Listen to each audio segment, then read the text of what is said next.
আওয়ামী লীগ ফিরছে আর জামাত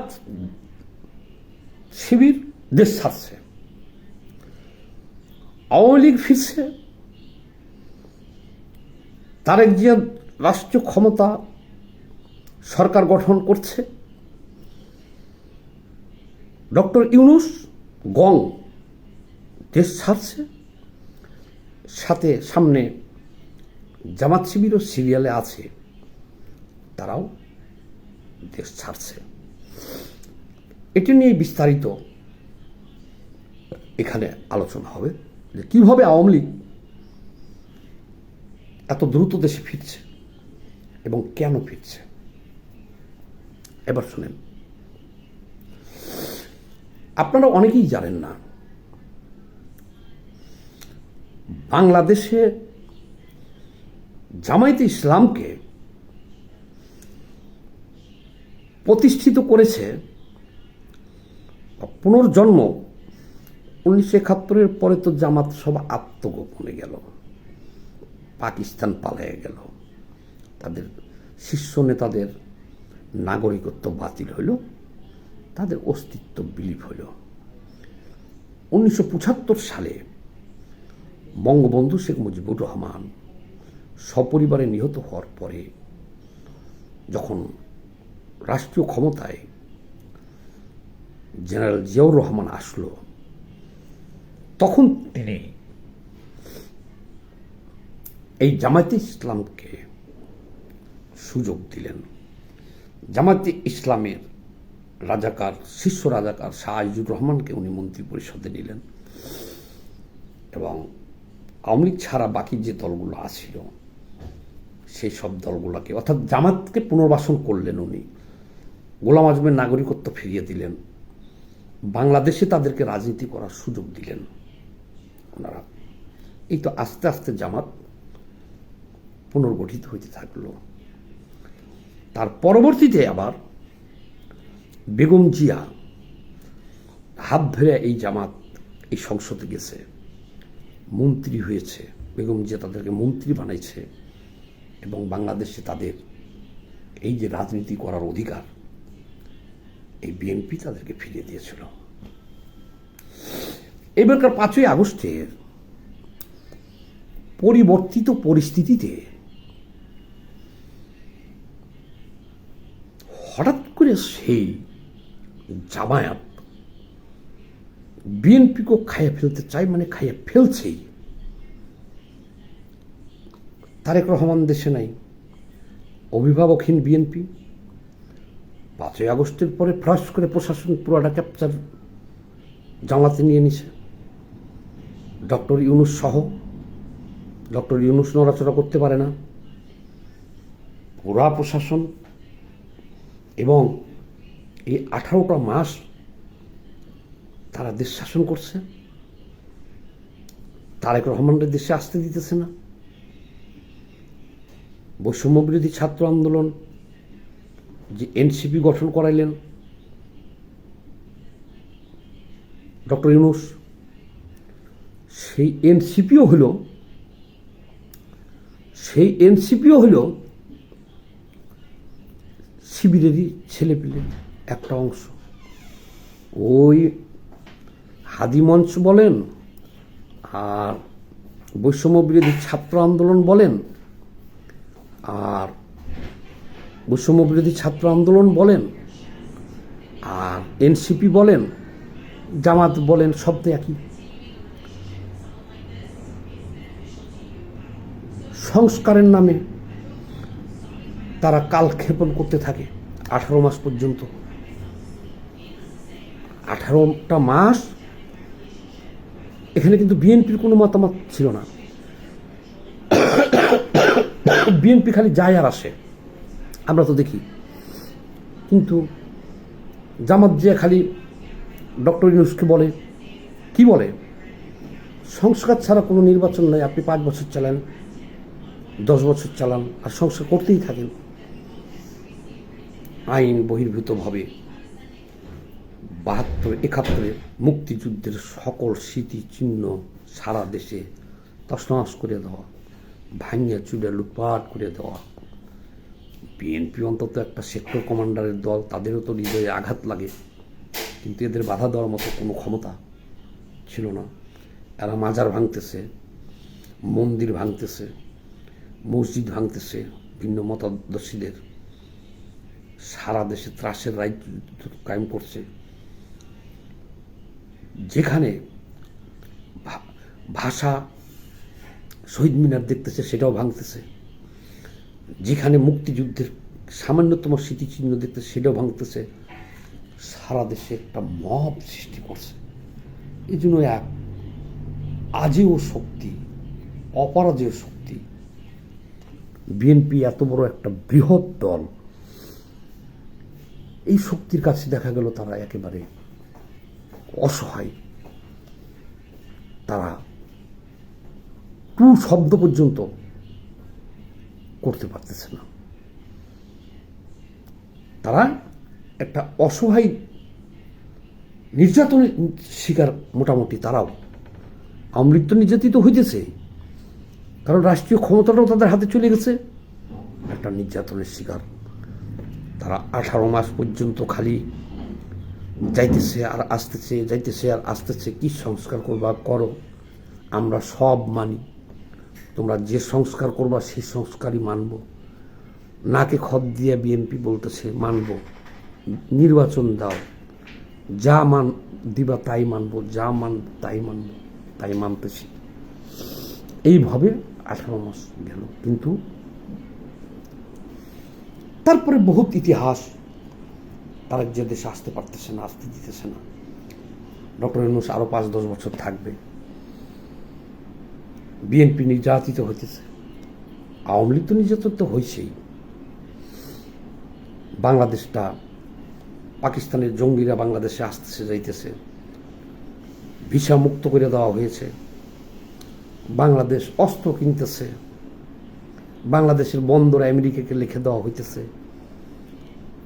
লিজ দেওয়া হইতেছে, কিন্তু বিএনপি অসহায়। ডাইরেক্ট নির্যাতিত হইল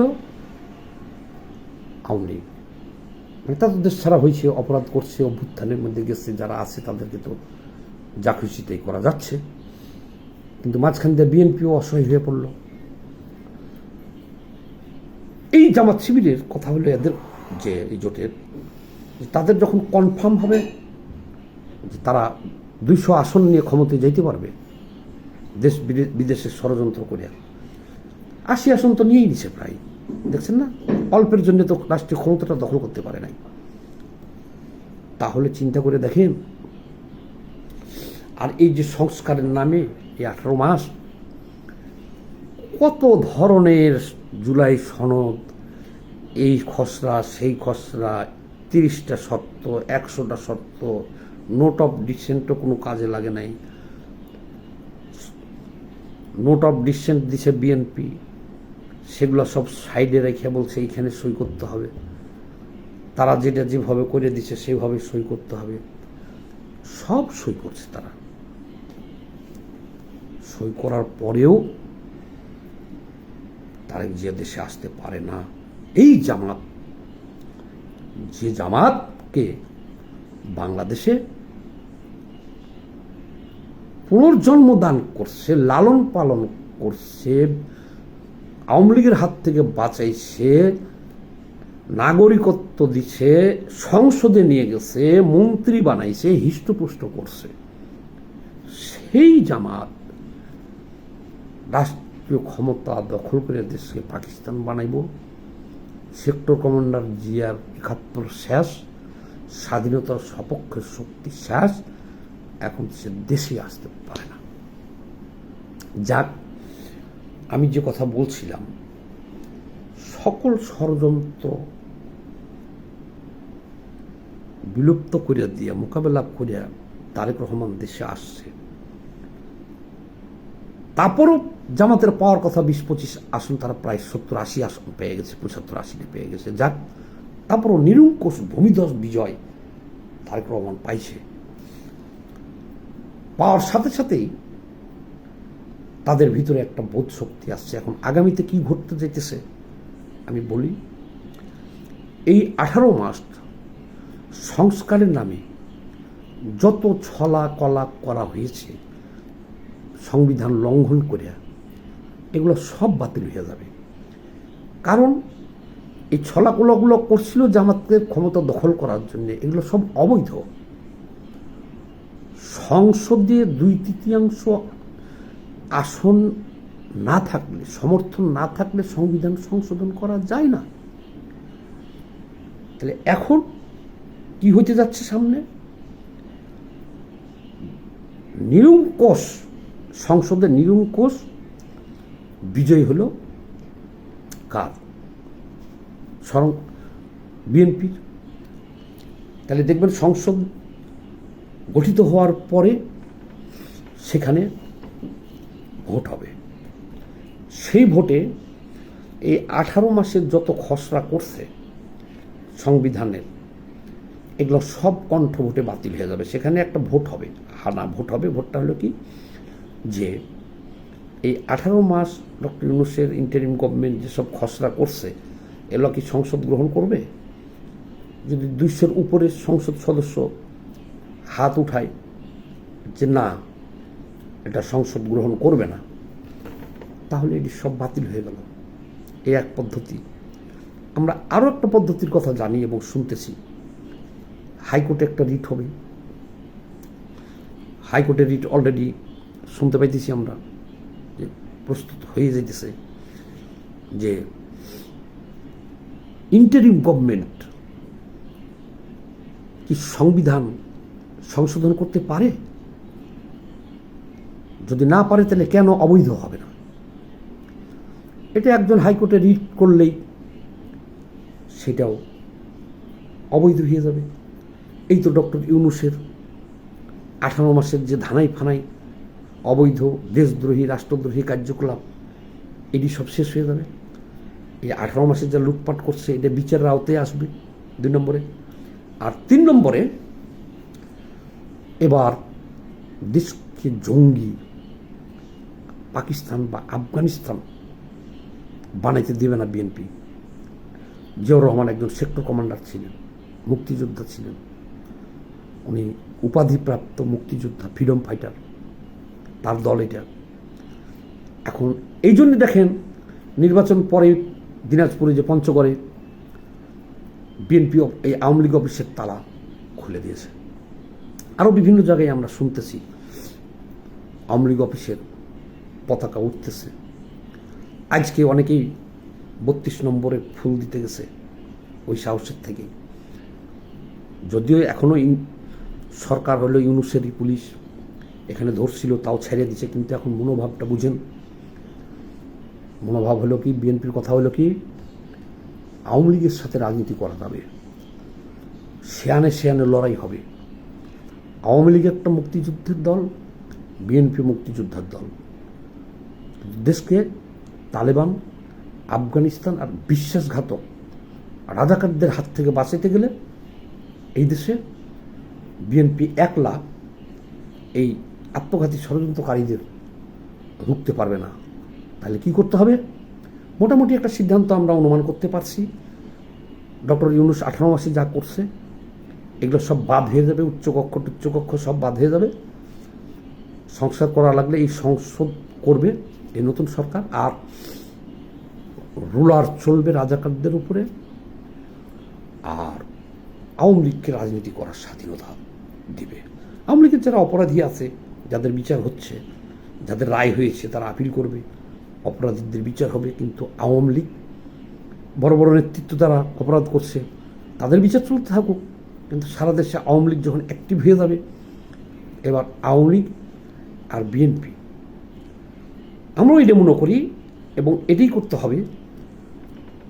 এবং বিএনপিরও এরকমই চিন্তা ভাবনা যে এই দেশে রাজনীতি আওয়ামী লীগের সাথেই করা যাবে।